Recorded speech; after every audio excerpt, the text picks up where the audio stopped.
Fero, veľmi sa tešíme, že budeš hosť aj na našej prvej konferencii Forbes Grow Club Top 10, kde budeš hovoriť v panovej diskusii o tom, ako mať nielen v dobrých, ale aj zlých časoch oporu u ľuďoch. Tak kľudne nám o tom povedz, o čom budeš rozprávať a môžeš pozvať ľudí na konferenciu. Určite pozývam všetkých, ktorí sa chcú niečo zaujímavého dozvedieť napríklad, a ja tam budem zdieľať náš systém osobného hodnotenia, náš systém vlastne prevádzkového účtovníctva, alebo aj tú previazanosť na to, že čo s čím súvisí a kedy tí ľudia naši niečo robia ako chceme, alebo nerobia ako chceme. Ja to tak vnímam, že my sme niekde na takej cieľovej rovine. Že máme pre sebou posledných 100 metrov na to, aby sme dosiahli naozaj pevný systém aj na zlé časy v tom našom samoriadení, keď to tak vlastne nazveme.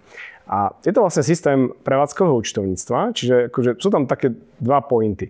Jedna vec je, že všetky tie naše veci, ktoré už doteraz sme používali, ideme ich pretransformovať na týždennú bázu, na týždenné iterácie. Takže vo všetkých tých témach, ktoré aj boli že vyhodnocované mesačne alebo ročne, tak prechádzame a chystáme si vlastne dátové štruktúry na to, aby sme to vedeli mať každý týždeň jedným jednoduchým reportom zvedomené pre všetkých našich ľudí od skladníkov, montérov až po tých, ktorí majú inžinierské tituly napríklad.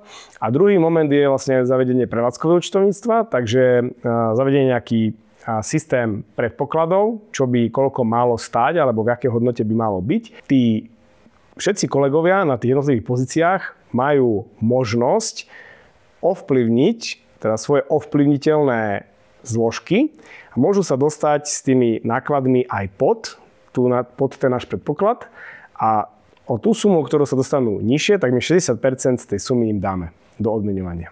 Tak toto je aktuálne, že čo vlastne zavádzame, a vnímame to, že toto je taký finál, ktorý vyrieši také tie posledné ohníky, ktoré sa sem tam nám ešte zapálili a museli sme ich ako keby hasiť HR-ovo. Tak teraz, keď toto zavedieme, tak to bude ešte jasnejšie, rýchle, každý týždeň, takže tí všetci si vyriešia medzi sebou všetky tie body, ktoré by mohli nastať, alebo ktoré aj nastávajú bežne pri bežnom chode firmy.